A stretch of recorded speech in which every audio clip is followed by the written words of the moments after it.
Alors, bonjour à toutes et à tous. Je vous remercie d'être présent pour ce webinaire organisé conjointement par la Direction générale de l'offre de soins et les coordonnateurs régionaux des PASS. Quelques règles et consignes avant qu'on commence le webinaire. S'il vous plaît, pensez à bien couper vos micros, surtout quand vous rentrez dans la réunion. Le support vous sera adressé par courriel par le biais de vos coordonnateurs régionaux. On ne fera pas de foire aux questions et on ne prendra pas de questions à l'oral, mais n'hésitez pas à poser vos questions dans la conversation et on essaiera au maximum pendant le webinaire de vous apporter des réponses. Et s'il y a des questions pour lesquelles on n'a pas forcément de réponse, on verra n'hésitez pas à revenir vers vos coordonnateurs régionaux, je vais y arriver, pour qu'ils puissent vous répondre par la suite. Le webinaire est enregistré, je viens de lancer l'enregistrement, il va être mis en ligne. N'hésitez pas à couper vos caméras si vous ne souhaitez pas être visible en ligne. Le webinaire d'aujourd'hui, il va y avoir plusieurs parties importantes. La première va concerner Pyramide, avec notamment la présentation des évolutions par rapport à 2024 et les perspectives de recueil sur la plateforme en 2025. Je ferai très rapidement une restitution des principales données d'activité 2024, comme elle commence à dater, voilà, il y a un petit peu moins de sens à faire cette restitution-là quasiment à l'été 2026. Donc, je vais passer vite, sans doute, sur certaines, mais ça donne quand même une certaine photographie et des tendances sur les passes. Et en tout cas, on vous remercie encore grandement de prendre le temps. On sait que c'est très chronophage de renseigner la plateforme. Et ensuite, il y aura un certain nombre de présentations qui seront faites par les coordonnateurs régionaux des PASS sur l'ensemble des travaux qu'ils ont réalisés et qu'ils ont menés. Donc, il y aura d'abord une restitution de deux enquêtes qu'ils ont lancées sur la formation et la médiation en santé en PASS. Il y aura aussi un point sur les relais, les alertes qu'ils ont faits en direction de la DSS et de la CNAM, avec notamment des sujets sur l'AME, sur le 100%, sur la rétroactivité de la C2S et sur tout ce qu'ils ont essayé d'accomplir pour faciliter la délivrance des médicaments en officine, notamment par rapport à la question de la photographie sur la carte vitale et l'AME. Et enfin, un dernier point sur tous les outils, les fiches, les documents, tout ce qui est mis en ligne sur le site du ministère, toutes les fiches qu'ils ont faites. Ensuite, très rapidement, on vous a remis l'annuaire, mais c'est plus pour que vous le gardiez pour vous, et puis les conclusions et perspectives de l'année à venir. Sur Pyramide et les restitutions de l'activité des passes en 2024. L'année dernière, il y a eu énormément de difficultés. On s'en excuse vraiment côté des JOS pour le recueil de l'activité. Il y a eu un retard de lancement de la campagne qui a eu lieu qu'à l'été. Il y a eu plein de bugs, il y a eu vraiment des gros problèmes de connexion. Donc, ça, on en a bien conscience. On espère que la campagne 2025 se passera mieux. Et ce qui a été aussi très compliqué, c'est que les coordonnateurs régionaux des passes, dans certaines régions, n'avaient plus du tout accès pour suivre la campagne et vous accompagner aussi dans le remplissage. Donc, ça a été aussi un frein. En 2024, ce qu'on a fait, c'est qu'on a essayé de mieux valoriser l'activité spécifique des passes bucco-dentaires avec un rapport à part. Et donc voilà, donc là, les données que je vais vous présenter par la suite, c'est uniquement l'activité des passes généralistes. Je n'ai pas encore fait l'analyse détaillée de l'activité spécifique sur le bucco-dentaire, parce que c'est la première année, souvent c'est plus un test, on sait que ce n'est pas forcément bien renseigné, mais on va essayer d'en tirer les enseignements pour essayer d'avancer sur ces sujets. Et on a eu, malgré toutes ces difficultés, on a quand même eu des très beaux taux de remplissage. Donc vraiment encore un grand merci parce qu'on a en gros plus de 93% de l'ensemble des rapports d'activité qui sont renseignés à plus de 50%. Alors après, c'est du déclaratif. On sait que certaines données ne sont pas forcément parfaitement renseignées, mais depuis quand même 2018, on réussit quand même à en analyser et en tout cas à essayer de soutenir au niveau national le dispositif. Et pour information, pour le moment, les perspectives de calendrier du recueil de l'activité 2025 seront vraisemblablement plutôt comme l'année dernière sur l'été, voire la rentrée 2026. Une première donnée de tendance sur la file active des passes avec une évolution depuis 2018. Donc là, en 2024, pardon, on voit qu'on a une file active identifiée de plus de 244 000 patients, qui est un petit peu inférieure à celle de l'année dernière. Mais comme on a séparé cette année l'activité des passes spécifiques bucco-dentaires, uniquement sur les passes bucco-dentaires, on est à plus de 10 000 patients. Donc on est à peu près, si on était vraiment sur le même périmètre que l'année dernière, on serait à 254 000 patients. Donc on est à peu près sur la même tendance avec une légère augmentation de la file active au niveau national. et avec aussi des grandes disparités des disparités par région, mais vous le verrez aussi par la suite. J'ai essayé de valoriser aussi, parce qu'on avait travaillé l'année dernière sur ces questions-là, les passes qu'on a appelées à haute activité. Ça veut dire les passes qui ont vraiment des files actives excessivement importantes, bah, qui entraînent forcément un accompagnement un peu différent et des réponses parfois un petit peu différentes. Et parmi les passes répondantes à pyramide, on en a 4 qui déclarent une file active supérieure à 5 000 patients par an. Donc, on est vraiment sur une activité très importante. Donc, c'est Cayenne, les 2 passes de Marseille et Calais. On a des passes qui vont déclarer une file active comprise entre plus de 3 000 et moins de 5 000 patients. Et après, des passes, voilà, je ne vous ai pas, je vais peut-être pas tout lire, mais voilà, c'est pour vous donner un petit peu une idée du volume et de dire donc qu'au total, au niveau national, dans les passes qui ont répondu à pyramide, on en a 69 qui vont déclarer une file active supérieure à 1000 patients par an, ce qui nous semble quand même assez important.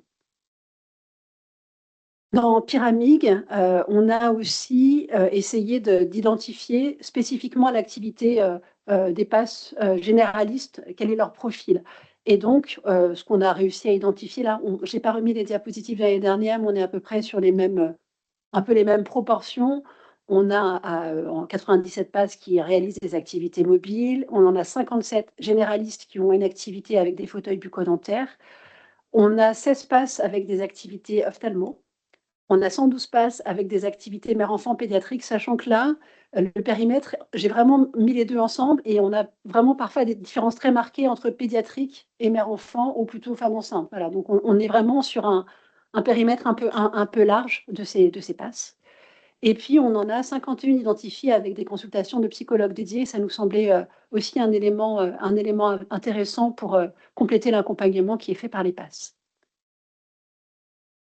On a également travaillé, identifié sur des passes en milieu psychiatrique. Donc en 2025, alors ce n'est pas sur les données 2024, c'est vraiment sur les données 2025, on a essayé d'échanger avec les ARS et les coordonnateurs régionaux pour essayer d'identifier les passes qui ont une activité en milieu psychiatrique, parce qu'on voudrait vraiment essayer de revoir, comme on l'avait prévu en 2022, réfléchir au cahier des charges, réfléchir aux modalités de financement de ces passes, réfléchir à leur activité au niveau national, pour avoir vraiment pour en tout cas faciliter l'accompagnement qui est réalisé au sein de ces passes.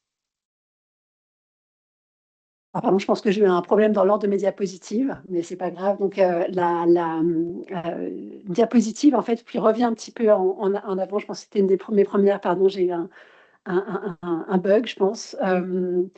Je reviens un petit peu en arrière sur la file active avec l'activité qui a été faite en 2024. Là, je vous ai mis sur cette diapo le nombre de passes par région tel qu'il est identifié, sachant que cette année, on a plus de passes dans pyramide parce qu'en fait, on a essayé de distinguer parfois les activités, par exemple, mère-enfant, ou les activités pédiatriques, ou parfois les activités mobiles. Donc, des fois, avant, on avait une seule passe avec plein d'activités, et parfois, on a essayé de les distinguer. On a essayé de faire ce travail-là, donc c'est pour ça qu'il y a peut-être plus de passes par rapport à d'autres années. Ce n'est pas forcément des créations ex nihilo. On vous a mis aussi donc la file active totale par région. Et puis, une donnée qu'on trouve importante, c'est le renouvellement de la file active et les primo-consultants, parce que là, au niveau national, on est à 62% de primo-consultants, et on sait bien que le travail qui va être engagé avec les primo-consultants n'est pas forcément le même qu'avec des patients qui sont connus, reconnus par la PAS et qui vont être connus par l'équipe. Donc, on trouvait que c'était intéressant. Et puis après, le dernier petit schéma, c'est vraiment le poids le poids des... pardon, sur la file active totale, vous avez le poids de chacune des régions totales. Donc, par exemple, l'Île-de-France, ça représente 21% de la file active totale des passes au niveau national. De la même façon, j'ai essayé de valoriser vraiment le triptyque tel qu'on l'a précisé dans le cahier des charges de 2022, sur à la fois ce qui relève de l'activité médicale, de l'activité sociale, de l'activité infirmière, avec les files actives et les consultations ou les entretiens qui sont réalisés. Alors, ces données, on sait, hein, alors moi, je trouve que c'est un bon indicateur. On sait que les données, c'est des données déclaratives, elles ne sont pas forcément bien renseignées, elles sont pas forcément. Mais ça nous donne des tendances, ça nous donne une coloration, et on trouve quand même voilà, au niveau du volume, au niveau qualité et accompagnement qui est mis en place, voilà, on trouve que c'est quand même des données à saluer et qui permettent vraiment de valoriser l'activité que vous faites au quotidien. Des données plus classiques sur la répartition hommes-femmes au sein des PAS, donc 43% de femmes, 57% d'hommes, avec des pourcentages qui sont assez stables pour les femmes qui se rendent à la PAS pour un suivi de grossesse, puisqu'on est à peu près à 19% de l'ensemble des femmes qui viennent consulter en PAS pour ce suivi-là. Et puis une autre donnée intéressante, c'est qu'on a 18 000 patients environ. Alors on a essayé vraiment de travailler sur les données qui sont vues en mobilité. La répartition par âge, pareil, de manière assez classique, avec malgré tout 31% des patients pris en charge qui ont moins de 25 ans. Ça fait à peu près un tiers de la file active, avec quand même une proportion importante, un peu moins de 15% de 0,17 ans. Donc, je trouvais que c'était quand même des données intéressantes et qui valorisent aussi et qui justifient aussi les financements, alors qu'on avait pu avoir les années précédentes pour renforcer l'accompagnement qui est fait en direction des plus jeunes. Après, des choses assez classiques, je crois que ça ne bouge pas trop. Le 45% en gros de la file active des patients âgés de 26 à 45 ans et 25% des patients âgés de plus de 26 ans, de plus de 46 ans, pardon.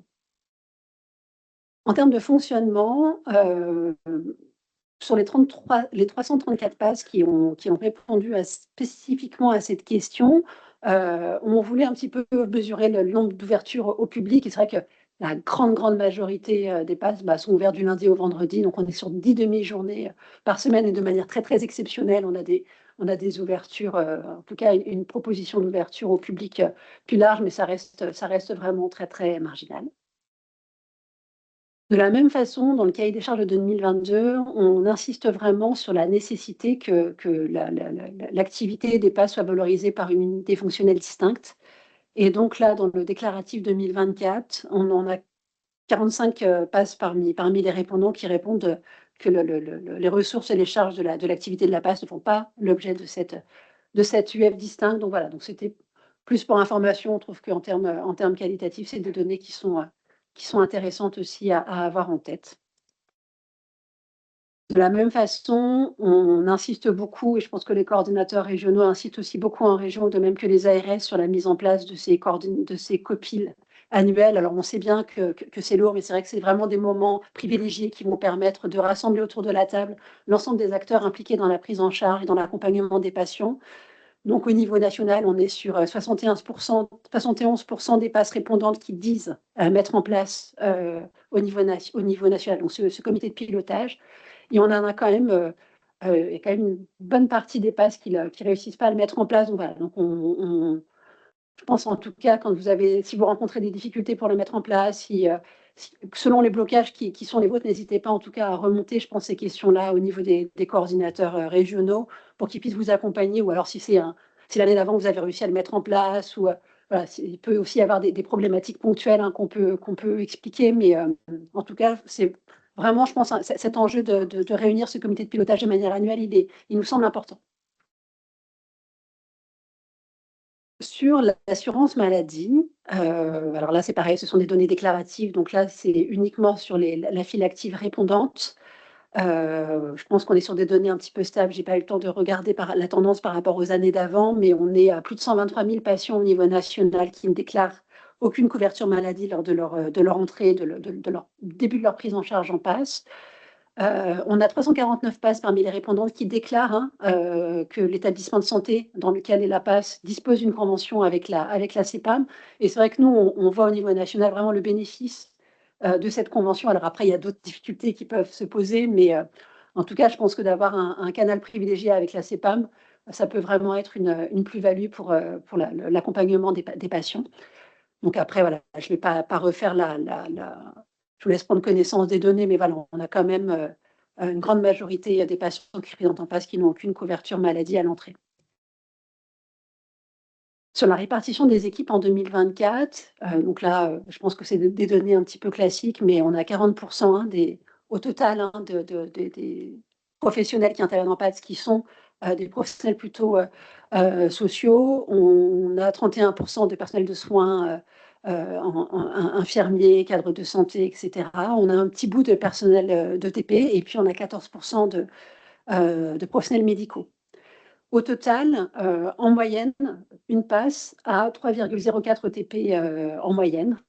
C'est les données qui sont renseignées dans dans Pyramide. Je pense qu'il y a sans doute des choses encore à creuser là. De la même façon, n'hésitez pas à vous rapprocher de vos coordinateurs régionaux pour qu'ils puissent aussi faire le lien avec les ARS, avec les projets qui sont les vôtres. Une dernière diapositive sur l'allophonie et l'interprétariat, parce que c'est vrai qu'on a bien conscience que c'est une vraie problématique au sein des établissements de santé, et notamment pour les PASS. Donc, parmi les PASS qui ont répondu à cette question, en moyenne, elles ont identifié 75 000 environ patients allophones au sein de la file active. Et au niveau de l'ensemble des PASS, au niveau national, ça représente en moyenne 255 patients par PASS, sachant que pour certaines PASS, c'est très, très en deçà, et pour d'autres, c'est très au-dessus. Voilà, c'est vraiment des moyennes, donc c'est vraiment à prendre avec des pincettes, mais c'est peut-être pour vous donner un petit peu une idée de ce qui ressort de Pyramide. Et pour prendre en charge ces patients, les PASS qui ont répondu à cet item vont déclarer réaliser plus de 175 000 actes d'interprétariat professionnel. Et là, de la même façon, je pense que ces données sont un peu minorées, puisqu'on sait bien que parfois, au sein des équipes, vous allez trouver une solution d'interprétariat qui ne va pas forcément être de l'interprétariat professionnel, mais qui va permettre de résoudre ou d'accompagner en tout cas la personne selon ses besoins. Donc voilà, donc c'était vraiment pour dire qu'on a bien conscience que les données sont parfois pas complètes, mais voilà, elles donnent une coloration, elles donnent une tendance, et c'est des données qui nous sont en tout cas très utiles au niveau national pour soutenir le dispositif et faire différentes demandes.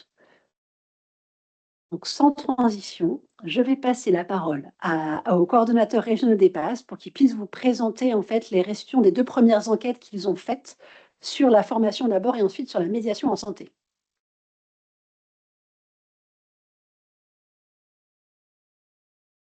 Bonjour à tous et à toutes. Mathilde Leroy à la coordination Grand Est. Nous allons vous présenter avec Aurélie Lerue de Bretagne et Élodie Taral d'Occitanie le travail que nous avons mené autour de la formation EPAS en PAS.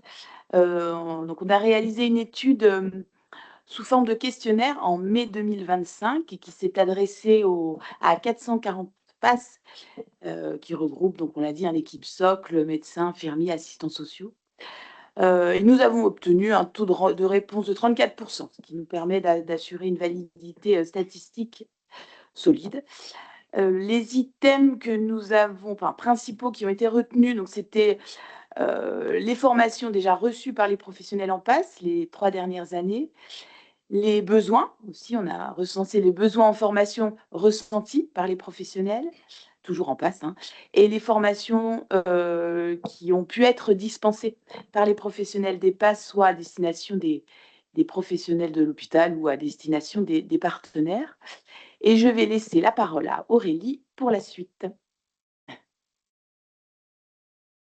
Donc, bonjour à toutes et à tous. Donc, à la lecture et à l'analyse des données, ce que nous constatons ou qui nous est confirmé, c'est qu'il existe une grande diversité de profils au sein des équipes PAS, donc tant en termes d'ancienneté, de mission, de compétences, ce qui nécessite une offre modulable adaptée à tous. Les formations les plus suivies à ce jour, ce sont des formations courtes de demi-journée à 3 jours et qui relèvent essentiellement du catalogue de formation des établissements de santé avec en première position la FGSU, donc les soins de premier secours.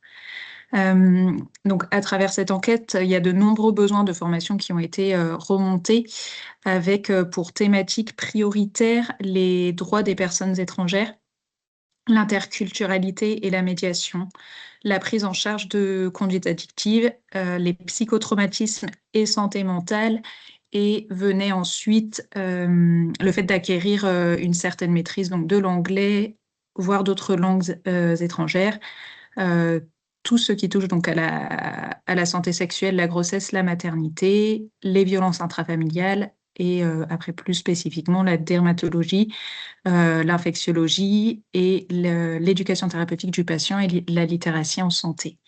Et donc, il y a également eu un besoin manifeste exprimé en outils pratiques et en échange entre pairs. Et je laisse la parole à Élodie. Oui, du coup, à partir de cette enquête, on a constitué un groupe de travail au niveau national et pour voir quelles étaient les pistes de réflexion qu'on pouvait en tirer. Donc, il y a plusieurs axes qui en sont sortis. Ce qui est ressorti, c'est qu'effectivement, la promotion de formats flexibles sur les thématiques prioritaires identifiées permettrait effectivement un accès facilité à cette formation. Donc, avec des modules courts, des classes virtuelles, des outils interactifs qui faciliteraient l'accès malgré les contraintes d'emploi du temps et de budget qu'on connaît sur vos postes en passe. L'autre axe qui est ressorti, c'est la mutualisation des ressources. Donc ça, c'est quelque chose qu'on imagine pouvoir faire sur du court moyen terme assez facilement. L'idée, ce serait de formaliser, de partager des formations existantes sur les thématiques prioritaires que vous avez identifiées, ce qui permettrait de réduire la charge logistique et d'homogénéiser les compétences.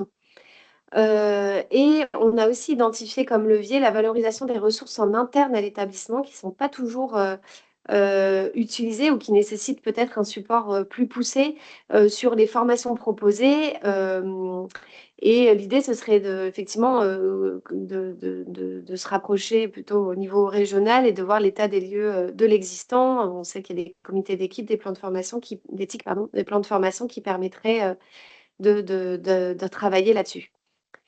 Un troisième axe, piste de réflexion, ce serait du coup de la création de sessions de sensibilisation, d'information et de formation qui seraient vraiment ciblées sur les publics spécifiques qu'on rencontre en passe, qui pourraient être aussi sur les nouveaux arrivants en passe, ce qui permettrait d'adapter aussi les formations à vos besoins et de partir aussi de vos compétences à vous. Donc voilà, ça c'est aussi un axe de travail, de réflexion.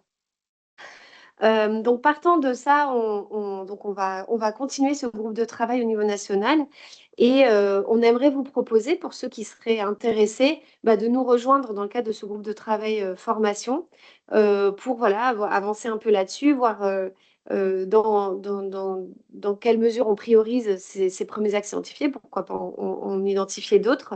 Donc voilà, on vous invite, n'hésitez pas à contacter vos coordonnateurs de vos régions, sachant que voilà, on prévoirait une réunion certainement au dernier trimestre 2026 pour continuer et avancer sur nos réflexions. Voilà. Donc je passe la parole à Barbara pour notre enquête. Bonjour, Barbara Bertini, coordinatrice régionale des PASS et des MPP de la région Île-de-France. Donc, sur la même période, entre mai et juin de l'année dernière, nous avons envoyé à l'ensemble des PASS un petit questionnaire pour recenser les postes des médiateurs en santé au sein des PASS. Alors, probablement, cette enquête est venue se télescoper avec celle sur la formation, avec donc un taux de réponse de 34% qui est satisfaisant, mais pas représentatif.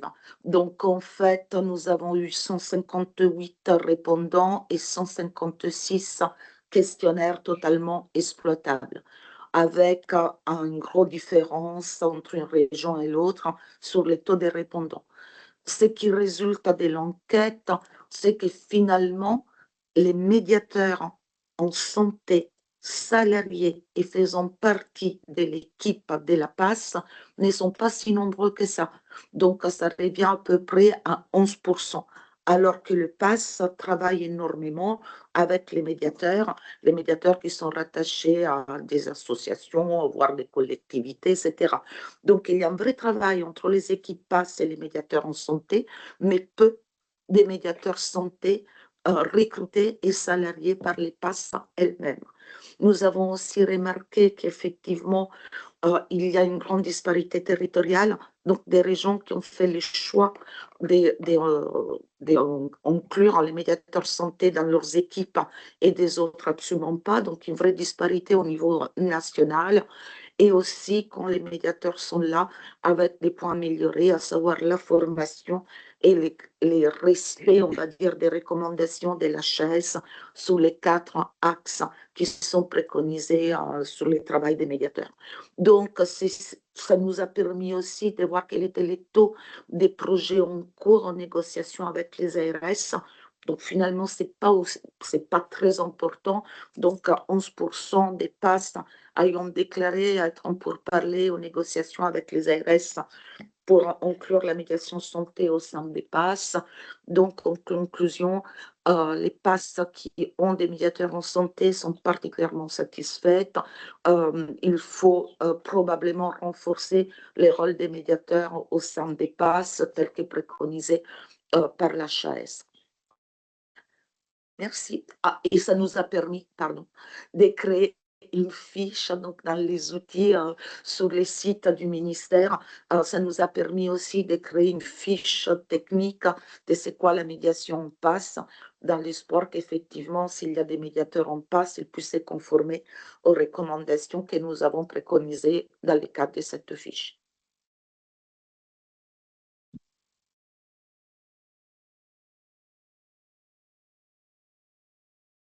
Bonjour, je prends le relais sur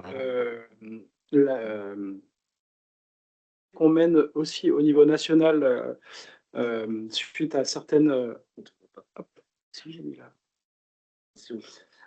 notamment, donc là, l'exemple qu'on a voulu mettre en avant concerne un communiqué qui est apparu l'année dernière, à quasiment 1 an d'intervalle, de la CNAM, qui rappelait, qui disait aux pharmaciens de ne pas délivrer les traitements en ville si le patient ne présentait pas sa carte vitale. Donc les conséquences de ça ont très vite apparu, notamment des ruptures de soins suite à des non-délivrances, avec des patients qui n'avaient pas d'autre choix que d'aller aux urgences ou en passe pour obtenir leur traitement, ou alors de ne pas prendre leur traitement et du coup de laisser se dégrader des situations pour aller plus tard aux urgences dans des états plus compliqués. Donc ces conséquences-là ont très vite été mis en avant sur le terrain. On a décidé, avec l'ensemble des coordinateurs, de faire remonter à la CNAM et au ministère de la Santé via un courrier d'alerte cette situation, donc en juillet qui a suivi. Ça a été un peu repris par certains médias, donc Mediapart, Le Monde, et en octobre, d'autres associations se sont mobilisées via un courrier également destiné à la CNAM notamment. Tout ça, ça a mené à enfin une réponse de la CNAM en fin d'année qui nous a reçus. On a pu exposer tout ce que je viens de vous dire en termes de conséquences et d'alerte que ça cause sur le terrain, puisqu'il y avait quand même eu beaucoup de patients qui n'ont pas pu obtenir leur traitement à cause de ces nouvelles directives. L'objectif de ces rencontres, c'était de faire fléchir la CNAM, on va le dire comme ça, sur ces dispositifs-là. Leur objectif à eux étant de lutter contre la fraude et le mésusage et tout ce qui avait été mis en avant. Mais nous, on mettait en avant que ça créait d'autres problèmes de santé pour les patients qui n'étaient pas forcément tous concernés par la fraude et le mésusage. Donc, il y a eu des échanges, on n'avait pas les mêmes points de vue, évidemment, et donc on a essayé d'obtenir des améliorations quand même pour que sur le terrain, ce soit moins problématique pour les personnes en situation de précarité. Donc en décembre, la CNAM a accepté de faire un rappel aux pharmaciens sur la nécessité, d'une part, d'avoir de la souplesse aussi sur ces délivrances-là, pour les personnes qui n'auraient que l'attestation C2S ou qui n'auraient qu'une attestation du CDR venant de l'hôpital, de faire en sorte de quand même délivrer le plus possible en s'assurant que les droits soient quand même derrière. Elle a aussi rappelé qu'il y avait des exclusions à ces dispositions, notamment pour les nourrissons de 23 mois, vous voyez sur la diapositive, mais aussi pour les demandeurs d'asile qui n'ont pas encore la carte vitale, mais qui disposent d'une attestation de droit, donc, et qui, jusqu'à ces précisions-là, étaient aussi concernés par des refus de délivrance. Donc ça, c'est des choses qu'on a pu obtenir grâce à ce courrier de la CNAM qui a été remis à l'ensemble des pharmacies de France. Aujourd'hui, ça reste problématique, même si on a beaucoup moins de remontées de difficultés de délivrance. Ça reste problématique parce que les personnes qui sont pas concernées par la C2S, notamment les bénéficiaires de l'AME, elles, sont pas... comment dire ? Si elles n'ont pas la carte AME, elles restent très souvent en difficulté pour obtenir leur traitement. En tout cas, les pharmaciens s'appuient aussi sur sur ce qu'a rappelé la CNAM pour parfois ne pas délivrer en l'absence de carte d'AME, quand bien même il y a des droits derrière. Donc ça, c'est quelque chose sur lequel on reste en alerte avec la CNAM. Le collectif qui s'est créé autour de ça, donc qui n'est pas composé que par nous, mais aussi par beaucoup d'associations un peu militantes sur les questions, notamment la CIMAD, Médecins du Monde, France Asso Santé, et j'en passe, continue de se réunir pour organiser une veille sur ces questions-là, avec le projet d'alimenter un recueil des situations de non-délivrance. Donc, aujourd'hui, on voulait aussi vous rappeler que si vous êtes confronté sur le terrain à des patients pour lesquels on leur refuse la délivrance alors qu'ils ont des droits, c'est important de nous le faire remonter pour qu'on puisse faire vivre ce problème aussi auprès de la CNAM et qu'on continue à alerter sur l'importance que les pharmacies s'adaptent aussi à ces situations-là et ne se retranchent pas derrière les directives pour ne pas délivrer 100% du temps. Donc ça, on compte aussi sur vous pour ça. Et d'une manière plus générale, c'était aussi pour illustrer ce qu'on peut mener comme action quand on nous fait remonter des problèmes de terrain et qu'on essaie de les faire vivre au niveau plus haut qu'au niveau départemental ou régional pour éventuellement obtenir des avancées et que derrière, vous et vos patients puissiez travailler de manière plus sereine. Voilà. Bonjour à tous, je vais prendre le relais de Fabien pour reparler un petit peu de l'AME et des droits effectivement à l'ALD 30, puisqu'on avait rencontré en 2021, pardon, des refus de certaines caisses de rattacher effectivement une ALD 30 aux bénéficiaires de l'AME. Alors, peut-être un petit historique, la création de la reconnaissance d'une maladie longue et coûteuse, ce qu'on appelle l'ALD, elle a été concomitante à la création de la sécurité sociale en 1945. Au départ, cette reconnaissance d'une maladie longue et coûteuse permettait une prise en charge à 100% de tous les soins. Et puis, depuis quelques années, elle permet la reconnaissance de prise en charge à 100% que des soins qui relèvent, qui sont en lien avec la maladie reconnue maladie longue et coûteuse. Quoi qu'il en soit, effectivement, quand l'aide médicale d'État a été mise en vigueur, donc a été créée en 2000 dans le cadre de la loi de lutte contre les exclusions, la possibilité d'obtenir une prise en charge au titre de l'aide des 30, c'est-à-dire d'obtenir un droit à l'aide des 30, ne posait pas de problème. Il se trouve qu'en 2021, effectivement, nous avons eu des retours et des remontées de vous, professionnels des PASS, pour nous dire que certaines caisses refusaient d'attribuer ce droit à l'aide des 30 pour les personnes relevant de l'AME, en motif que ces personnes ne sont pas des assurés sociaux, mais relèvent de l'aide sociale. Cette situation vous mettait en difficulté, en particulier quand vous aviez effectivement des patients avec des parcours de soins, avec des besoins de transport en série dans le cadre, par exemple, de chimiothérapie. Et donc, effectivement, pour ces patients, il n'y avait pas de prise en charge des frais de transport possibles. Donc, de ce fait, nous avons effectivement, dans le cadre de la coordination nationale, décidé d'interpeller la CNAM et la direction de la sécurité sociale pour essayer de comprendre quels étaient les fondements législatifs de cette décision, effectivement, de non-attribution d'une ALD 30 aux personnes relevant de l'AME. Après, donc plusieurs relances, et avec l'appui des textes législatifs, donc la DSS nous a répondu qu'effectivement, les bénéficiaires de l'AME pouvaient bénéficier d'une reconnaissance de leur droit à l'ALD 30 et que il n'y avait pas de raison que celle-ci ne puisse pas être mise en œuvre. Donc, il y a eu un rappel qui a été fait aux caisses de sécurité sociale en ce sens. Il nous a été aussi précisé, et ça c'est vraiment important de l'avoir en tête, c'est que même si les personnes bénéficiaires d'AME n'ont pas une ALD 30, elles ont quand même une prise en charge de leurs frais de transport qui doit être actée dans toutes les situations et pas au-delà d'une entrée et sortie de l'hôpital. C'est-à-dire qu'effectivement, s'il y a besoin d'un transport en série, les bénéficiaires d'AME ont droit à une prise en charge de leurs frais de transport en série. Donc ça, c'est important de l'avoir en tête. À partir du moment où vous avez une prescription médicale pour des frais de transport pour un patient qui est fait par un médecin, les frais de transport peuvent être pris en charge dans le cadre de l'AME, que les patients aient une attribution d'un droit à l'ALD 30 ou pas. Voilà, donc je pense que c'est important que si vous avez des situations qui bloquent, que vous puissiez les faire remonter à votre coordinateur régional afin d'effectivement qu'on puisse essayer de faire évoluer les pratiques sur certaines caisses. Je laisse la parole à ma collègue Marie. Bonjour, je suis Marie Jodin, je coordonne les passes sur la région Auvergne-Rhône-Alpes avec Elisabeth Piéguet qui vient de prendre la parole et Fabien Huzel qui l'a pris précédemment. On souhaitait également vous présenter les travaux qu'on a menés auprès de la direction de la sécurité sociale du ministère de la Santé à la suite de plusieurs alertes d'équipes PASS et de coordonnateurs régionaux qui régulièrement nous faisaient remonter une difficulté, la difficulté suivante était que certains patients en situation de précarité accèdent à des soins hospitaliers ambulatoires alors qu'ils ne disposent pas de complémentaires santé solidaire ou de complémentaires santé tout court.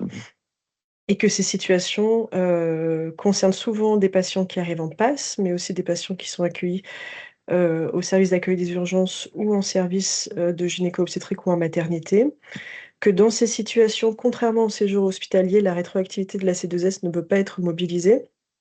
La limite du cadre actuel engendre des restes à charge parfois importants pour des patients précaires, engendre des dettes hospitalières et une conséquence de risque de renoncement aux soins, de rupture ou de retard de soins. Et ces mêmes limites génèrent également des inégalités d'accès aux soins selon le type de prise en charge hospitalière versus prise en charge ambulatoire, en contradiction avec les objectifs d'équité du système de santé et à contre-courant quelque part du virage ambulatoire pris par les hôpitaux à la demande du ministère. Slide suivante.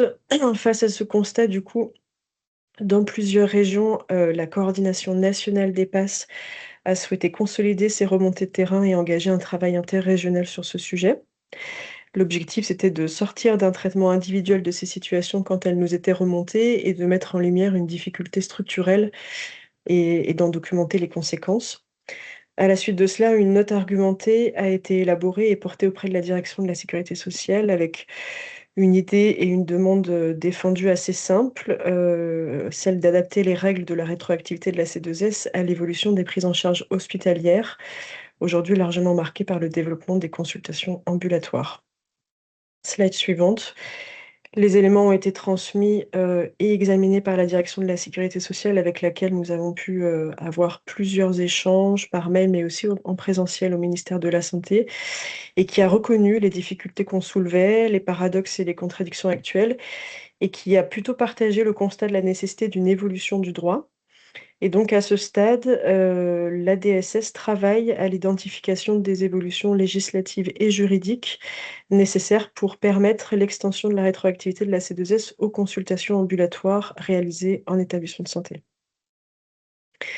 Donc, à travers les 3 derniers exemples, on a souhaité effectivement vous montrer comment donc, vos remontées de terrain pouvaient nourrir un travail d'interpellation et d'évolution du droit et des politiques publiques. Un autre versant de notre action consiste à transformer ces mêmes constats de terrain en outils concrets pour les professionnels. Lorsque les difficultés rencontrées tiennent à la complexité des règles ou à l'hétérogénéité des pratiques, on essaye de produire des ressources qui permettent d'apporter des repères aux professionnels et aux institutions dans la perspective d'améliorer les prises en charge de nos publics. Et donc, on va poursuivre cette présentation en vous présentant quelques outils techniques développés à destination des établissements de santé et des équipes des PASS. Bonjour, Muriel Schwartz pour la région PACA. Donc, j'aborde avec vous le sujet facturation. Vous nous avez fait remonter des événements quant à la facturation des patients alors que ces patients étaient dans un parcours PASS. L'enjeu pour nous au niveau de la coordination nationale, c'était déjà de clarifier les grands principes en lien avec l'instruction 2022, les principes de non-facturation. Pour cela a été réalisée une fiche facturation, laquelle est désormais accessible sur le site de la DGOS. Vous l'avez déjà peut-être consulté. Et dans un deuxième temps, ces éléments ont pu être intégrés au guide de la facturation hospitalière. Donc, ces outils peuvent vous être utiles pour faciliter les parcours de vos patients et dans vos relations aussi avec vos services internes des affaires financières et des bureaux des entrées. Sur la diapo suivante, on souhaitait porter à votre connaissance que d'autres outils sont aussi en cours de réalisation, d'élaboration, 2 fiches complémentaires notamment, donc une sur le dispositif soins urgents et vitaux. Marie reprendra la parole sur ce sujet-là sur la diapo suivante. et une autre sur les règles de droit et de facturation. Ces fiches ont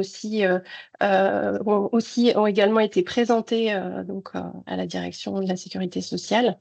Et on poursuit par ailleurs aussi activement sur ces sujets de facturation avec la mise en place récente d'un groupe de travail avec la Fédération hospitalière de France.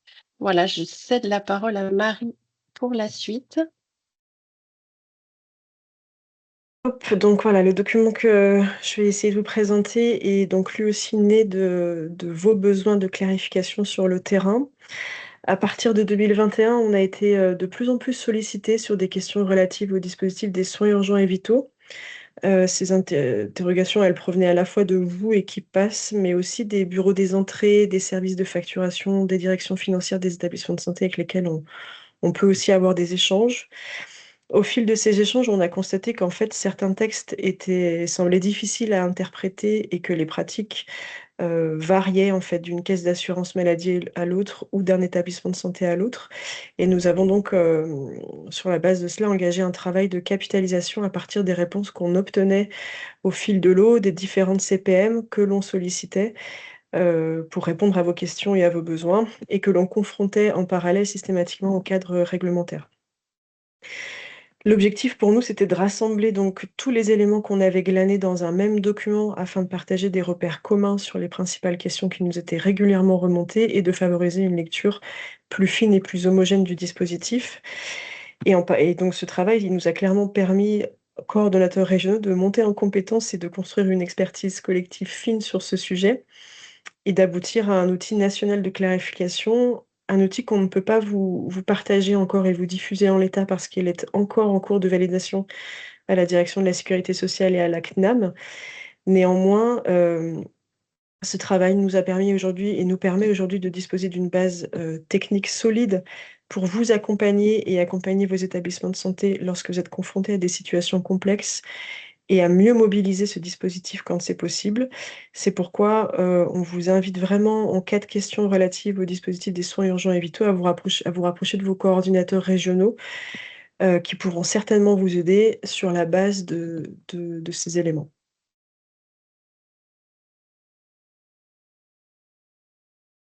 Et je reprends la parole pour vous présenter l'initiative de rapprochement entre les PASS et la Caisse nationale de la MSA.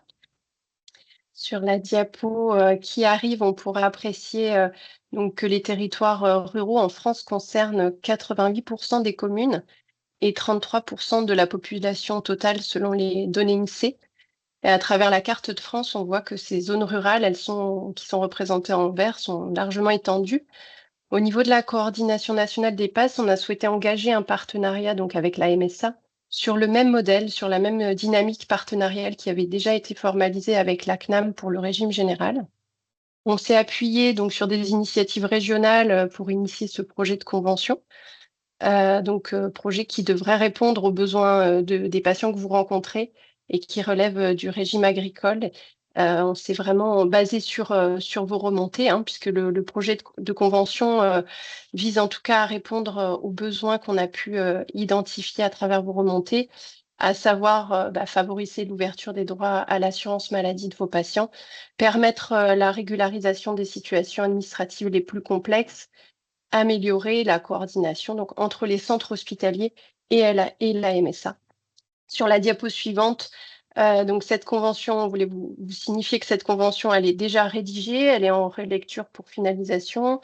Donc elle comprend les éléments suivants, donc qui sont améliorer les relations entre les PASS hospitalières, les services sociaux hospitaliers et la MSA, optimiser les délais de traitement, harmoniser les pratiques au niveau national avec une demande de référent MSA qui serait identifiée pour vous, des informations sur les évolutions réglementaires, des informations également sur les actions de la MSA. On pense par exemple à la prévention du suicide avec la ligne Agri-Écoute.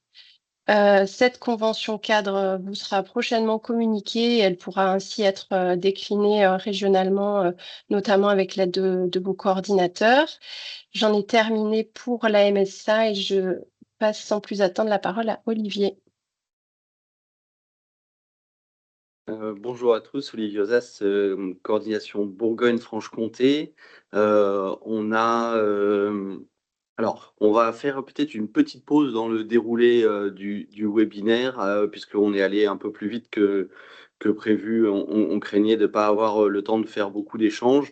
Et du coup, là, on a un peu de temps pour échanger, y compris en vidéo. Et du coup, je vais passer la parole à Madame Soyer, qui lève la main depuis un petit bout de temps pour que vous puissiez poser votre question, puisqu'on a le temps de le faire. On vous écoute. Oui, bonjour. Donc, moi, je suis puéricultrice à la Passe Enfant à l'hôpital de Toulon. Donc, quand on a parlé des problèmes de attestation provisoire de sécurité sociale que nous fournissons grâce à une impression de CDR, je me suis encore retrouvée cette semaine avec une maman qui s'est présentée en officine, à qui on a refusé, ou alors, moyennant finance, les médicaments et les vaccins pour son enfant. Donc, bon, la chance que j'ai, c'est que j'ai de bonnes relations avec mes patientes et elle est revenue vers moi pour me poser la question. Finalement, elle a changé d'officine et elle a obtenu gain de cause. Sauf que potentiellement, ça peut être problématique dans certaines situations. Donc, du coup, ma question était la suivante, c'était à qui on doit... bon, je ne sais pas de quelle officine il s'agissait, mais par contre, à qui on doit le faire remonter, du coup? Je vais vous répondre puisque j'ai présenté ces éléments tout à l'heure. À qui il faut le faire remonter? C'est par le biais de votre coordinatrice régionale, qui après, en l'occurrence Muriel, nous, on centralise l'ensemble des remontées avec les autres associations en alerte sur ce sujet pour ensuite le faire remonter à la direction de la CNAM. À savoir que malheureusement, ces situations, les pharmaciens sont dans leur bon droit quand ils le font. C'est important de le rappeler, même si on le regrette, hein, mais ils sont dans leur bon droit. L'idée, c'est aussi de pouvoir, avec des situations concrètes, rappeler qu'une non-délivrance sur des molécules qui sont pas sensibles, sur des patientes qui ont des droits, on peut penser que la CNAM, nous, on aime à penser que la CNAM a besoin de ces situations-là pour constater que ces directives, elles n'ont pas de sens, en fait. Donc, plus vous aurez de situations comme ça à nous faire remonter, plus on aura un recueil dense pour avoir des preuves que ce qu'ils ont produit crée ces situations-là sur le terrain. Donc, par Bon, bah, du Muriel, coup, en on peut... l'occurrence. Ok. Bon, bah, Muriel, tu peux noter parce que c'était mardi ou mercredi, je crois. Et je pense en complément que c'est intéressant d'avoir même une vignette clinique, si c'est possible, évidemment, sur le nom, mais de raconter la petite histoire, parce que ça change un peu les donnes. Et effectivement, comme le disait Fabien, ils sont dans leur bon droit et en même temps, ils ont aussi l'obligation de ne pas exposer le patient à une rupture de soins dangereuse.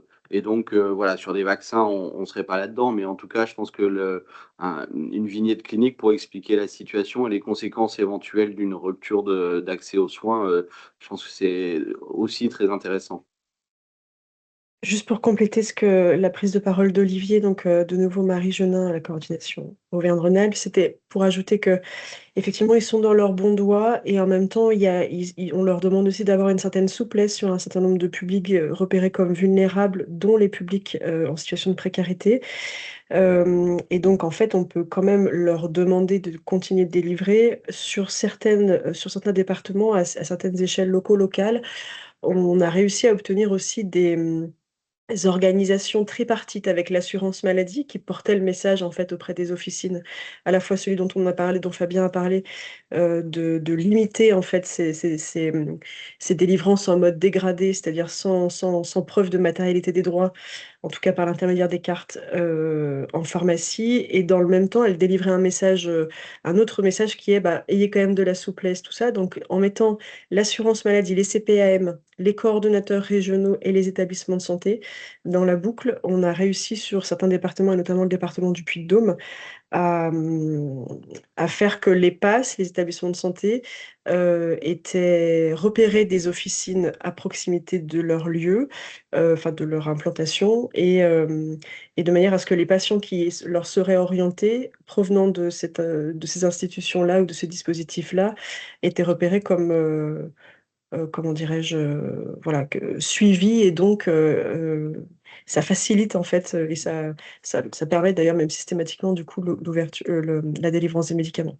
Donc voilà, juste penser à mettre les CPAM dans la boucle, parce que Muriel, je pourrais t'en dire un peu plus tard là-dessus, mais voilà, c'est important. Mais c'est le cas, hein. Chez nous, on a quelqu'un d'identifié au niveau de notre CEPAM des Bouches-du-Rhône qui a on va dire une dimension régionale et qui nous a proposé voilà, d'étudier justement les vignettes cliniques que vous nous adresserez. Donc, n'hésite pas, Céline. Je réponds juste à une intervention dans le chat avant de donner la parole à Madame Thibault. C'est la même chose pour l'AME. On aime bien avoir aussi ces situations-là, puisque il y a plein d'endroits, notamment, c'est encore plus vrai dans certains départements et territoires d'outre-mer, où il n'y a quasiment pas de possibilité d'obtenir la carte physique AME. Et donc, dans ces cas-là, bah, si les pharmacies se retranchent derrière ça, il n'y a jamais de cas où ils vont délivrer. Donc, c'est important aussi de nous faire remonter ces situations-là de la même manière pour l'AME. Et je passe la parole à Madame Thibault. Oui, bonjour à tous. Donc, Madame Thibault, je suis cadre de santé sur une passe en Bourgogne-Franche-Comté, sur une petite passe du côté de Dijon, à Châtillon-sur-Seine. Et en fait, je vais m'écarter un tout petit peu du sujet, mais c'est plus dans le cadre d'un partage d'expérience, parce que nous, on est en difficulté là, en ce moment pour nos patients passe dans le cadre de la dispensation des thérapeutiques, parce qu'on a fermé notre pharmacie à usage intérieur sur notre hôpital. Et on est en train de travailler un partenariat et une convention avec une officine de ville. Et on est en grande difficulté parce que ça traîne depuis février. Aujourd'hui, notre pharmacie hospitalière est fermée et on se retrouve avec nos patients passe pour lesquels on ne peut pas, on n'a pas d'accès en officine de ville pour la récupération des traitements. Donc, je voulais voir si il y a certaines personnes d'entre vous qui auraient des exemples ou des modèles de fonctionnement comme celui qu'on est en train de vivre pour éviter des ruptures trop longues.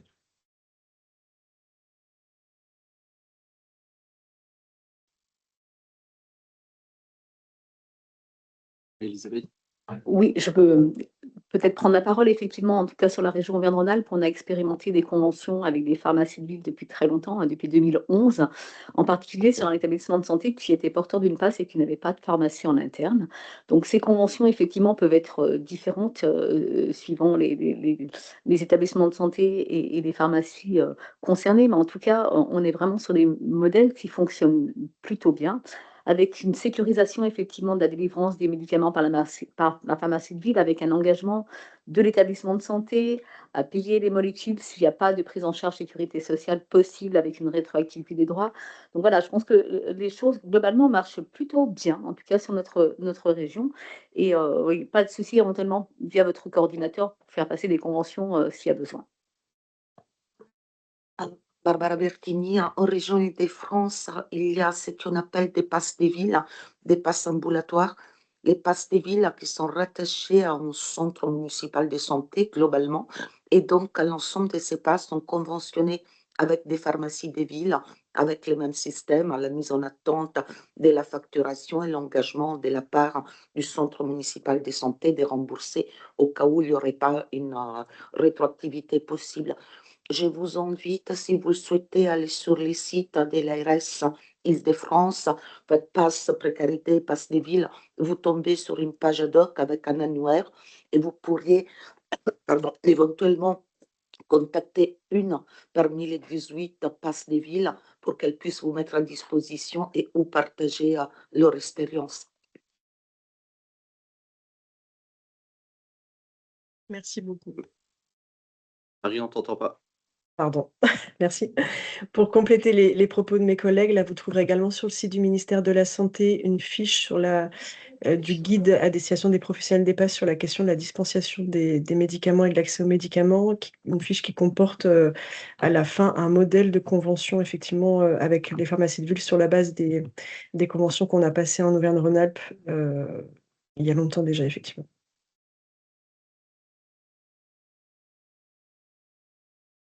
C'est vrai que sur ce sujet-là, je remercie la passe d'Angers de son intervention aussi dans le chat. Les partenariats avec les pharmacies, les passes, vous le développez beaucoup et c'est très bien, ça favorise beaucoup l'accès aux médicaments à vos patients. Le sujet dont on parle, il concerne peut-être plus vos patients une fois qu'ils ont, on va dire, obtenu leurs droits et qui sont dans le droit commun depuis longtemps et qui vont aller dans une pharmacie à la faveur d'un renouvellement où ils n'ont plus la carte vitale, ou voilà, et ils peuvent être confrontés à ces problématiques-là à ce moment-là. Et c'est moins souvent, c'est vrai, tant qu'ils sont encore dans l'accompagnement de la passe, puisque vous avez souvent des liens étroits avec les pharmacies, avec des pharmacies du coup plutôt enclines à délivrer les traitements plus facilement que d'autres officines. Donc c'est vrai que peut-être que vous êtes moins exposé directement, mais et tant mieux pour le moment, mais c'est vrai qu'il y a parfois c'est des phénomènes qu'on voit plus tard dans le parcours de soins où les patients vont soit être ailleurs avec d'autres pharmacies qui n'ont pas l'habitude de travailler avec les passes et qui vont être sur des pratiques plus restrictives. Et c'est à ce moment-là que souvent ils se retrouvent confrontés à des refus de délivrance, peut-être plus que quand vous les avez encore avec vous dans l'accompagnement. C'était juste pour rappeler ça aussi.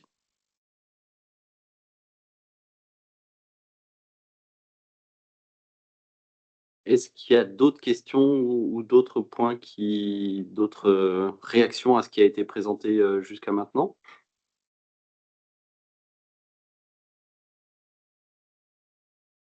Alors du coup, on va continuer et terminer la présentation.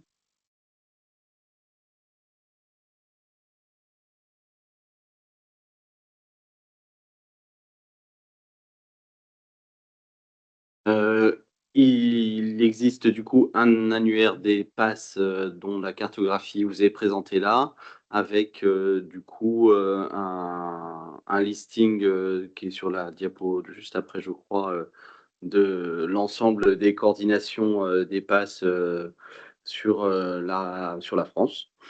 Cet annuaire, il est également disponible sur la page dédiée aux passes sur le site du ministère de la Santé. Donc si vous avez du mal à nous contacter, vous pouvez nous retrouver comme ça. Alors du coup, les perspectives, on a déjà échangé sur un certain nombre de choses.